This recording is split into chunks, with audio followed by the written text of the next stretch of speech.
Parashat Chayei Sarah begins by telling us that Sarah passed away at the age of 127 years, and that Abraham came to mourn for her, to cry for her, and to buy a plot.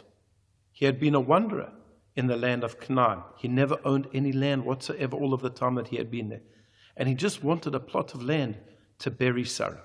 And in particular, he desired Marata Machpelah, the cave of Machpelah in the town of Hebron. And he approached Bnei Chet. He approached a tribe there who were called Bnei Chet, the sons of Chet, because one of the clan members, Ephron, owned that particular piece of land. And he began negotiations with him. And if you look at the way that Abraham conducts these negotiations, he speaks to them with a great deal of respect. Please, I beg of you, would you mind doing this for me? And when they accept what he has proposed, it says that he bows down to them. That's what a gentleman would do. That was the behavior. That was what was done in those days in the Middle East.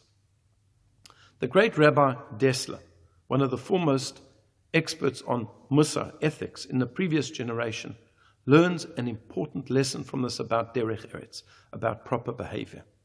And he says as follows, that perhaps the foundational principle of derech eretz, of proper behavior, is as follows.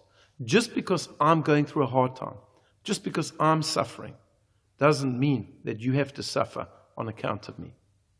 I may be experiencing difficulty in my life, grief, suffering, pain, but I still have to treat each and every individual that I come into contact to with respect. And this we learn from Abraham. Abraham had just lost his wife Sarah, a wife that he had been with for decades and decades and decades.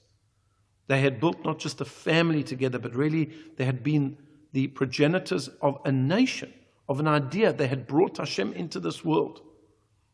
He never really had an opportunity to say goodbye to her because he was away when she passed away, and he was broken. And you can imagine that he was upset. And one might think in those situations, perhaps a bit short-tempered. And yet look at the way that he speaks to these people with such respect and honor and dignity. How often do we get up in the morning, we haven't had a decent night's sleep? We feel a bit cranky, and then we see somebody in our family, we shout at them. We go to work and we're short with our co-workers. Why do they have to suffer just because we're going through a hard time? No.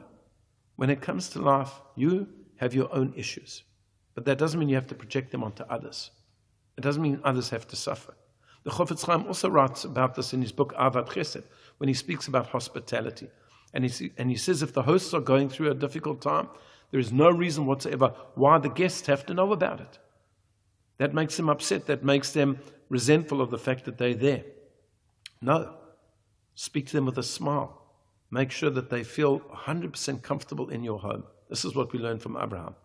Just because you are suffering and going through a hard time doesn't mean that others have to suffer. Treat them always with respect and honor. I wish you a Shabbat Shalom.